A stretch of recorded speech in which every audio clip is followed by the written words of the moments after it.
mon nom est Alicia Patry, je suis agroéconomiste de formation et conseillère en aménagement du territoire pour la Fédération de l'UPA de la Montérégie depuis maintenant 4 ans. Aujourd'hui, je vais vous parler des changements climatiques en Montérégie. Le plan de la présentation aujourd'hui, je vais commencer en fait par faire un premier survol du projet Agri-Climat en Montérégie qui dure depuis maintenant 2017. Puis par la suite, je vais vous parler des changements climatiques attendus en Montérégie à l'horizon 2050. Donc, plus précisément, le projet Agri-Climat, c'est quoi? C'est un projet qui se déroule en 2 phases. La première phase, en fait, s'est déroulée de 2017 à 2020. Donc, l'objectif, c'était d'en apprendre davantage sur les changements climatiques, puis aussi sur les impacts que ça aurait sur nos entreprises agricoles en Montérégie. L'objectif était aussi de développer des plans d'adaptation pour nos fermes. Donc, on a développé, en partenariat avec plusieurs intervenants, des scénarios climatiques. Donc, les scénarios climatiques, je vais vous les présenter plus en détail aujourd'hui. L'objectif, c'était entre autres de partager ces informations-là avec les producteurs agricoles, mais aussi avec les intervenants du secteur. On a aussi formé des personnes ressources en région, comme moi, par exemple, qui ont maintenant davantage de connaissances sur les changements climatiques. Il y a de nombreux webinaires et plusieurs outils de vulgarisation qui ont été déposés et faits tout au long du projet. Les plans d'adaptation, en fait, c'est aussi une réflexion collective qui a été faite par les producteurs, pour les producteurs, mais aussi avec les intervenants du secteur. Donc, ça a été validé avec plusieurs experts en changement climatique.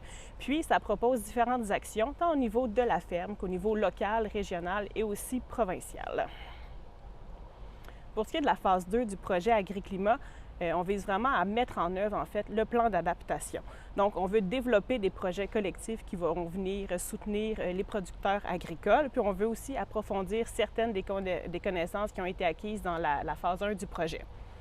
On veut aussi, dans le cadre de la phase 2 de ce projet-là, qui va se dérouler de 2021 à 2024, faciliter la prise de décision à la ferme.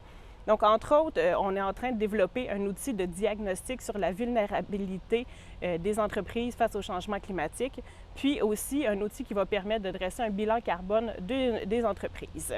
L'objectif, c'est vraiment de faire une réflexion sur les moyens à employer à la ferme pour s'améliorer et pour faire face au changement climatique dans le futur. Donc, on va aussi, dans le cadre de cette deuxième phase-là, créer un réseau de fermes pilotes à l'échelle de la province pour mettre en œuvre différentes mesures d'adaptation qu'on avait ciblées dans le cadre de la phase 1 du projet Agri-Climat. Les partenaires du projet, en fait, c'est un projet qui est coordonné par le Conseil pour le développement de l'agriculture du Québec. Donc, c'est un projet qui est provincial. Toutefois, c'est un projet qui se décline dans l'ensemble des régions du Québec, donc qui est porté par les 12 fédérations régionales de l'UPA en collaboration avec des clubs conseils de la région. On voit ici à l'écran qu'il y a plusieurs partenaires de ce projet-là. Un des partenaires principaux, c'est Ouranos. En fait, Ouranos, c'est un consortium de scientifiques. C'est eux qui ont élaboré les scénarios climatiques que je vais vous présenter aujourd'hui. C'est aussi un projet qui est financé par le ministère de l'Environnement et de la lutte au changement climatique dans le cadre du projet Action Climat Québec. À l'issue, en fait, de la phase 1 du projet Agri-Climat, je vous disais qu'il y avait plusieurs outils qui avaient été développés. Entre autres, il y a des fiches de sensibilisation sur les changements climatiques. Il y en a 7 qui ont été faites en Montérégie sur différentes productions agricoles. Donc, sur les grandes cultures, sur la production laitière et fourragère, la production bovine, porcine, avicole, horticole, ainsi que sur la sériculture et la foresterie. Il y a aussi un plan d'adaptation régional de l'agriculture en Montérégie qui a été fait. Puis ce plan-là a entre autres été peaufiné lors de notre forum régional d'Agri-Climat qui s'est déroulé en décembre 2020, qui a permis de conclure en fait ce projet-là, puis d'avoir une réflexion régionale qui a permis de bonifier le plan d'adaptation. Donc, ça fait déjà le tour pour la première section. Je vais désormais rentrer un peu plus dans le vif du sujet pour parler des changements climatiques qui sont attendus pour 2050. Donc, les scénarios climatiques. Pour comprendre un peu plus les scénarios climatiques, il faut commencer par comprendre c'est quoi les changements climatiques. Pour y répondre, il faut bien comprendre le concept d'effet de serre. En fait, l'effet de serre, c'est un concept qui est essentiel à la survie de notre planète. C'est une sorte de bouclier qui permet en fait de conserver la chaleur à la surface de la Terre. Sans effet de serre, la température moyenne sur la Terre, ça serait d'environ moins 18 degrés Celsius, donc la vie telle qu'on la connaît, elle ne serait pas possible. Avec l'effet de serre, ça permet de conserver la chaleur sur la surface de la Terre, puis ça amène une température moyenne d'environ 15 degrés. Donc, la problématique des gaz à effet de serre, en fait, c'est pas qu'elle existe, mais c'est l'accélération des émissions de gaz à effet de serre. Donc, depuis l'ère industrielle, les activités humaines se sont accélérées et c'est ce qui fait que les émissions de gaz à effet de serre ont beaucoup progressé au fil des années. Donc, c'est vraiment les émissions de gaz à effet, les émissions de gaz à effet de serre qui causent le gros des changements climatiques et l'augmentation notamment de la température. Pour prédire le climat futur, les scientifiques ont développé en fait des modèles assez complexes et des logiciels pour arriver à se projeter dans le temps puis à déterminer ça pourrait être quoi le climat dans le futur. Donc, dans ces modèles-là, il y a entre autres les émissions de gaz à effet de serre qui sont modélisées, qui sont prises en compte, mais c'est une des caractéristiques qui est prise en compte par ces modèles climatiques-là. Donc, il y a vraiment plusieurs caractéristiques qui sont prises en compte pour faire ces scénarios climatiques-là. C'est basé, entre autres, sur les principaux phénomènes climatiques. Donc, ça prend en compte notamment les océans, les vents, la couverture des glaces. Toutes ces choses-là sont prises en compte. C'est vraiment multifactoriel. Pour prédire le climat, comme je vous disais, les émissions de gaz à effet de serre, c'est vraiment un des facteurs clés qui est un peu un point d'interrogation dans toute cette démarche-là. En fait, ça va dépendre de quel scénario d'émission de gaz à effet de serre va être sélectionné. On voit sur le graphique ici, il y a différents scénarios. Donc, le scénario de réduction forte de gaz à effet de serre est un scénario qui est de moins en moins utilisé par la communauté scientifique. C'est considéré que c'est très peu probable qu'on arrive à faire une réduction forte des gaz à effet de serre, donc on considère plus vraiment ce scénario-là. Même les réductions importantes de gaz à effet de serre, c'est de moins en moins pris en compte. Donc, on y va plutôt avec les réductions limitées de gaz à effet de serre. Donc, sur le graphique, on voit en fait les données que je vais vous présenter aujourd'hui. C'est une moyenne entre la courbe mauve et la courbe rouge qui représente donc les réductions limitées de gaz à effet de serre. Les scénarios climatiques ils présentent certaines incertitudes, évidemment, entre autres la variabilité naturelle. Vous le savez, en fait, d'une année à l'autre, changement climatique ou pas, il n'y a aucune année qui est pareille. Donc, il va continuer d'avoir une variabilité naturelle au fil des ans, tant au niveau de la température que des précipitations, que du couvert de neige. Donc ça va demeurer même en 2050, donc on ne peut pas le prévoir. Même s'il y a des changements climatiques, il va continuer d'avoir des années plus chaudes, des années plus froides. Ensuite, concernant le modèle climatique, les modèles qui ont été déterminés, bien évidemment, c'est des modélisations faites par des ordinateurs.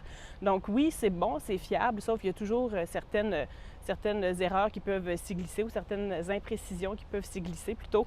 Donc, il y a quand même une certaine marge entre ce que la science peut dire et ce que la réalité va réellement être. Finalement, la dernière incertitude, c'est comme je vous mentionnais, les scénarios de gaz à effet de serre vont venir vraiment influencer beaucoup. Donc, c'est toutes les conditions socio-économiques, en fait, les politiques qui vont être mises en place par les gouvernements, la façon que les grands acteurs vont pouvoir se mobiliser, qui va venir influencer c'est quoi les émissions de gaz à effet de serre réelles et donc de quelle façon les changements climatiques vont réellement s'avérer dans le futur. Donc, en résumé, aujourd'hui, ce que je vous présente, les scénarios climatiques, c'est une représentation qui est simplifiée et plausible du climat futur, mais c'est surtout pour démontrer la différence entre le climat passé ou actuel et le climat futur. C'est de l'information qui, nous, était utile pour nous dans le cadre du projet Agri-Climat. Donc, c'était adapté à nos besoins vraiment, puis ça a été extrêmement utile pour bâtir les plans d'adaptation régionaux. Pour la suite, je vais maintenant rentrer encore plus dans le vif du sujet et donc de parler de l'évolution du climat annuel en Montérégie. Donc, il faut garder en tête que pour les données que je vais vous présenter, on va toujours comparer en fait un historique de données qui fait la moyenne un peu entre 1980 et 2010, puis les projections futures, donc entre 2040 et 2070. Encore une fois, comme je vous disais, les scénarios dépendent toujours du scénario d'émission de gaz à effet de serre qui est choisi. Ce qui est important de comprendre, c'est que peu importe le scénario d'émissions de gaz à effet de serre, donc s'il y a une diminution importante des émissions ou seulement modérée, les changements climatiques vont quand même finir par arriver. La question, c'est quand. Donc, si on a un scénario qui est limité des émissions de gaz à effet de serre, bien, les données que je vous présente aujourd'hui vont peut-être plus arriver proche de 2040, alors que s'il y a une réduction plus importante des émissions de gaz à effet de serre, bien, les résultats que je vous présente aujourd'hui vont peut-être plus arriver à l'aube de 2070. Donc, quand on parle du climat annuel en Montérégie, ça nous intéresse évidemment les températures annuelles moyennes. Donc, sur le graphique que vous voyez ici, la première portion, la portion du passé, donc les zigzags un peu verts, ça représente les données réelles du passé. Donc, on voit que d'une année à l'autre, les températures annuelles moyennes varient énormément. Mais on voit quand même qu'il y a une tendance à la hausse. Donc, actuellement, la température moyenne annuelle en Montérégie est autour de 6,5 degrés Celsius. Si on se projette dans le futur, on voit les deux courbes. La courbe rouge, c'est s'il y a des émissions de gaz à effet de serre élevées, alors que la bleue, c'est si les émissions sont modérées. Dans les deux cas, ça augmente, mais de façon moins importante pour la courbe bleue. Donc, en moyenne, on prévoit à l'aube de 2040-2070 une augmentation de 2,7 degrés Celsius pour arriver autour de 9 degrés Celsius. Pour ce qui est des précipitations totales annuelles, le graphique que vous voyez, c'est assez similaire. En fait, c'est le même principe. Donc, la courbe verte, c'est les données réelles. On voit encore qu'il y a une très grande variabilité dans le temps. Puis, les projections dans le futur. Donc, on voit que ça augmente aussi de façon moins accrue que la température, mais ça augmente dans le futur, peu importe le scénario d'émission considéré. Actuellement, on est autour de 1040 mm de précipitations par année. Puis, on prévoit une augmentation d'environ 73 mm annuellement pour l'horizon 2040-2070. Toutefois, pour ce qui est des précipitations, ce qui est intéressant, ça va être d'aller voir comment ça va se répartir au courant de l'année. Donc, on y arrive. Le graphique qu'on voit ici, en fait, je reviens aux températures moyennes un peu. La courbe noire, c'est en fait la courbe qui présente l'historique 1980-2010, alors que la courbe rouge au-dessus, c'est les projections pour 2040-2070. Donc, on voit qu'il y a une augmentation environ assez constante tout au long de l'année en moyenne 2,7 degrés Celsius, mais on voit que l'écart est un peu plus grand à l'hiver qu'à l'été. Donc, il va faire un petit peu plus chaud l'hiver qu'en comparaison là, à l'été. Pour ce qui est des précipitations totales, ce que je vous disais tantôt, c'est que ça va augmenter d'environ 73 mm annuellement. Sauf que là, on voit sur le graphique que les précipitations vont vraiment plus augmenter durant la période hivernale, et à l'été, ça va être sensiblement la même chose et même un peu moins. On voit au-dessus, environ autour du mois d'août, que les précipitations vont être un peu plus faibles à l'été que ce que c'est actuellement. Donc, ça va être quand même très important. Ça va avoir beaucoup d'importance pour l'agriculture. Si on regarde maintenant le climat du futur, mais saison par saison. Donc, ce que je vais vous présenter ici, vous allez voir, on va voir toujours une carte de la Montérégie. Vous allez pouvoir vous situer, on voit les grandes villes de la Montérégie. La première carte, c'est les données historiques, donc entre 1980 et 2010, alors que la deuxième carte que je vais vous présenter, c'est la projection entre 2040 et 2070. Donc, pour cette première carte, on voit, donc on commence par la première saison, l'hiver, la durée d'enneigement. Donc, actuellement, on a une durée d'enneigement d'environ 4 mois en Montérégie. Puis, dans le futur, ce qui est projeté, c'est de tomber à environ 3 mois de neige par année. Donc, une diminution d'autour de 40 jours à terme. Ce qui est intéressant aussi, l'épaisseur maximale de neige diminuerait dans le temps d'environ 42 %. Donc, l'épaisseur de neige qui diminue autant, ça peut avoir beaucoup d'impact en agriculture, entre autres pour toutes les cultures pérennes, puis aussi l'érosion du sol. Ça va avoir beaucoup d'impact. Si j'y vais en rafale aussi, les autres impacts qui sont attendus pour l'hiver, donc on parle de plus de redoux hivernaux, de périodes de gel, dégel, une augmentation des précipitations totales, on l'a vu tantôt, mais ça va être davantage sous forme de pluie puisqu'il va faire un peu plus chaud. La crue printanière va arriver un peu plus tôt, puis aussi il va y avoir un débit d'eau plus important dans les cours d'eau. Malgré ce qu'on a vécu aussi dans les dernières années, la date de la première bordée va être de plus en plus tard. Puis aussi, l'épaisseur de neige va diminuer progressivement pour arriver, comme je vous disais, à près de 42 % de moins d'épaisseur de neige à l'horizon 2040-2070. Pour ce qui est du printemps, je voulais vous parler un peu de la saison de croissance. Donc, premièrement, la saison de croissance, c'est défini comment? En fait, c'est lorsqu'il y a une période de plus de 5 jours où la température moyenne est supérieure à 5,5 degrés Celsius. Donc, c'est comme ça qu'on définit la saison de croissance.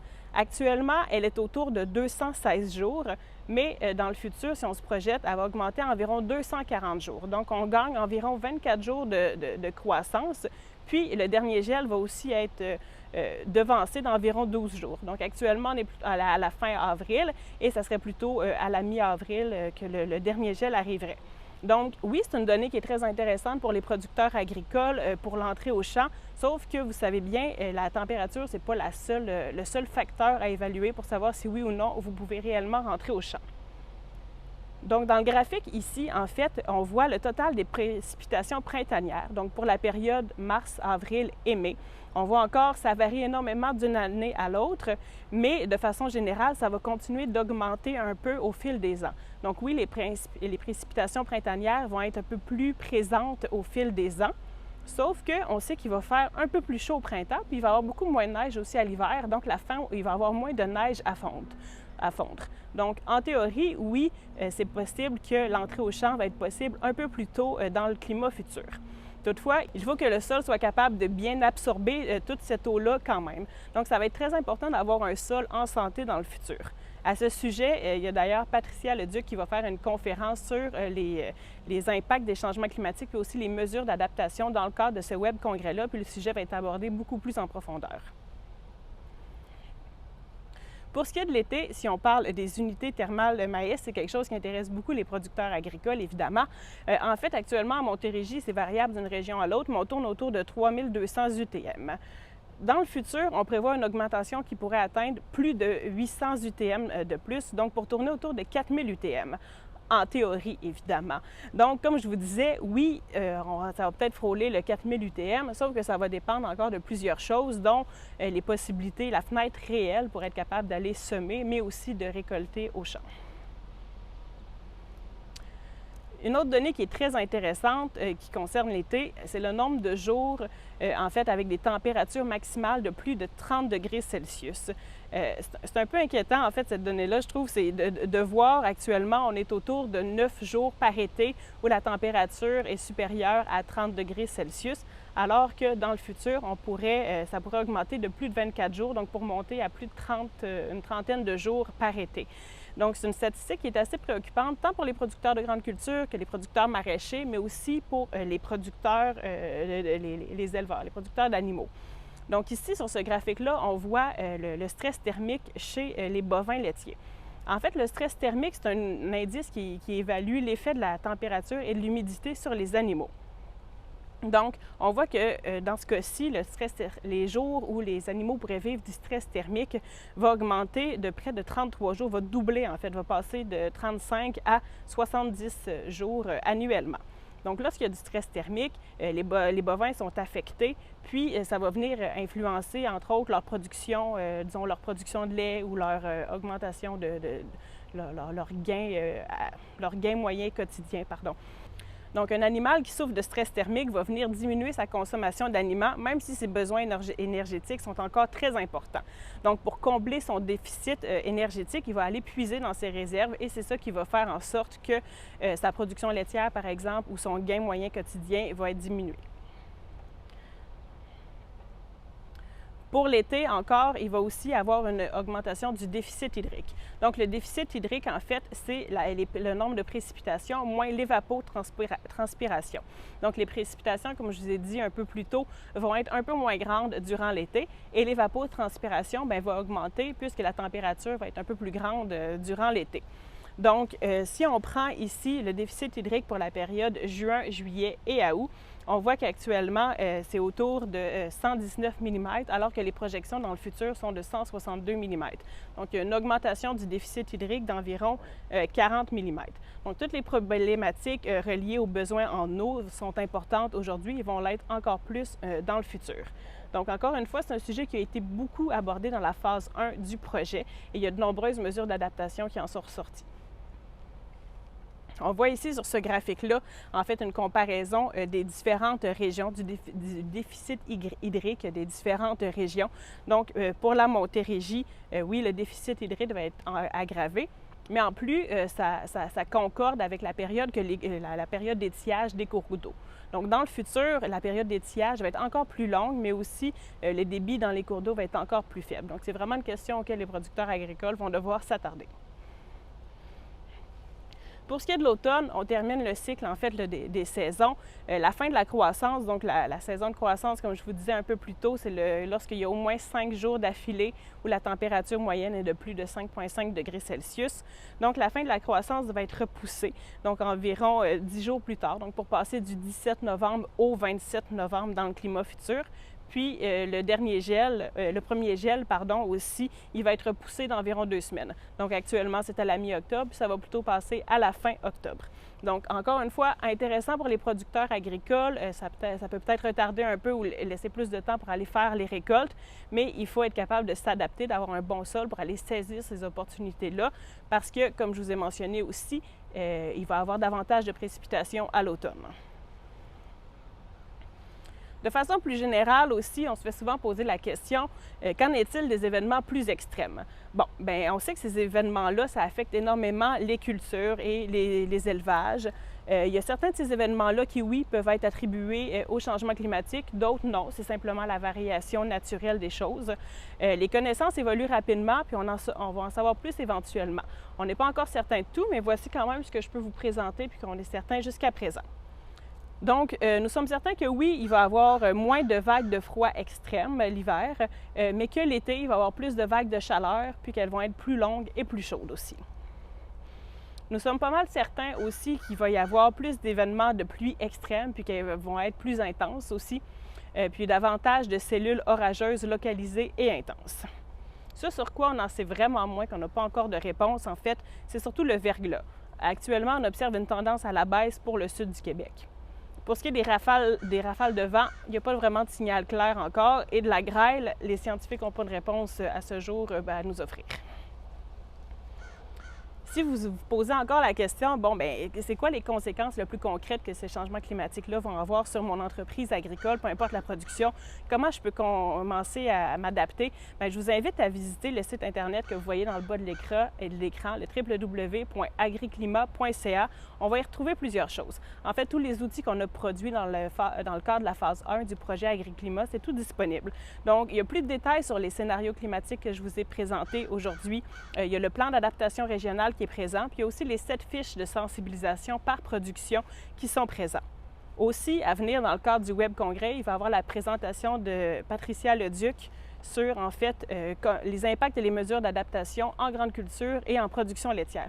Donc, Patricia va pouvoir répondre à plusieurs de vos interrogations à ce sujet-là. Je vous remercie de votre écoute et j'espère que vous en avez appris davantage. Merci beaucoup.